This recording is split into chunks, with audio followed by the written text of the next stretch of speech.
Comment gérer son argent, comment mener ses dépenses, où dépenser, où mettre la plus grande partie de son argent. Vous avez compris, nous allons parler d'argent aujourd'hui. Bonjour et bienvenue sur ma chaîne Coach Léon. Je suis Lydie Marie Salomon Léon. Je suis votre coach professionnel. J'interviens pour apporter mon appui, ma contribution et mon aide aux entreprises, aux travailleurs, aux étudiants qui sont dans le besoin, qui ont souci de carrière, et aussi aux particuliers pour améliorer leur vie d'entrepreneur ou leurs activités professionnelles. Aujourd'hui, nous allons parler d'argent, comment s'éduquer financièrement, comment gérer son argent. Beaucoup d'entre nous, certains sont beaucoup dépensiers, certains ne savent pas trop comment dépenser et à la fin, même avant que la fin du mois n'arrive, l'on est donc à court d'argent ou parce que peut-être pour les Africains particulièrement, nous avons trop de dépenses et nous voulons donc répondre à toutes ces dépenses. Nous allons parler donc d'éducation financière aujourd'hui, comment gérer son argent. Chaque fois que vous recevez votre gain, votre argent, que vous soyez entrepreneur, que vous soyez travailleur, vous prenez donc faites une répartition.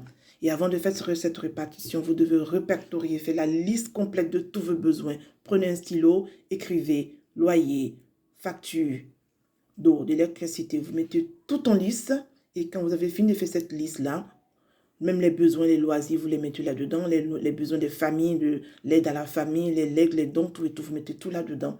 Et donc, vous allez donc ensuite prendre un autre stylo, tout ce qui est donc de couleur, tout ce qui est donc qui rentre dans le cadre des besoins, vous devez ressortir de votre salaire ou de votre gain du mois 50% qui sera affecté aux besoins. Pas moins, pas plus, 50%. Il vous restera donc 50% à gérer. Ces 50% donc qui resteront à gérer, vous ressortirez donc de cette marge-là 30% qu'il faut affecter selon la loi cette loi américaine-là. 30% donc iront dans les loisirs, dans vos envies et 20% en épargne. Étant donné que vous avez déjà satisfait tout ce qui est besoin de famille, besoin de maison, de loyer, de tout et tout, vous n'avez plus 30% parti dans vos envies, il reste 20% en épargne. Alors, dans la pratique, cela n'est pas forcément évident. C'est à vous de répartir les autres. Après avoir enlevé la marge, la partie des dépenses, le pourcentage des dépenses, les autres 50%, c'est à vous de les répartir. Moi, je vous conseille donc de faire l'inverse. Vous faites donc 20% en loisirs et 30% en épargne. Pourquoi? Parce que si vous mettez 30% dans les loisirs, et vous aurez tendance à trop dépenser pour cela. Mais si vous mettez que 20%, vous serez obligé de vous restreindre à vos 20%.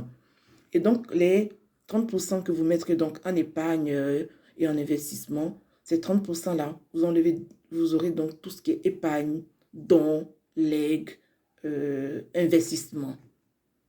Et donc, imaginez que vous avez 2 activités. Et je vous le conseille d'avoir plusieurs activités, de diversifier vos activités. Si vous êtes un travailleur, si vous êtes une entreprise, ne vous cantonnez pas sur une seule entreprise. C'est cela qui va nous amener à être riche. Parce que vous avez donc désormais cette maîtrise de la gestion de votre budget. Vous savez que 70% entre dans vos dépenses et que 30% vont partir en épargne et en investissement et en autre chose, mais qui n'est pas des dépenses. Sa deuxième activité, vous ferez la même chose. Imaginez que vous avez 1 million en CFA, que vous faites cette répartition, 500 000 francs en dépenses, 200 000 francs en envie et loisirs, 300 000 francs pour épargne et investissement, et que vous avez encore quelque part un autre million. Vous verrez que forcément, vous allez aller vous enrichissement, pas enrichissement, d'enrichissement en enrichissement. Alors, c'est ce que je voulais partager aujourd'hui avec vous, la loi des 50, 20, 30 ou 30, 20%. Il s'agit simplement de s'organiser, d'être sobre, de ne pas faire trop de dépenses comme ça qui après vous mettrez dans des situations où vous n'avez plus d'argent et personne ne viendra vous le donner. Alors donc, merci d'avoir suivi ma vidéo. Partagez, abonnez-vous, likez et à très bientôt pour une autre astuce de gestion de carrière et gestion de votre entreprise. À très bientôt, portez-vous bien.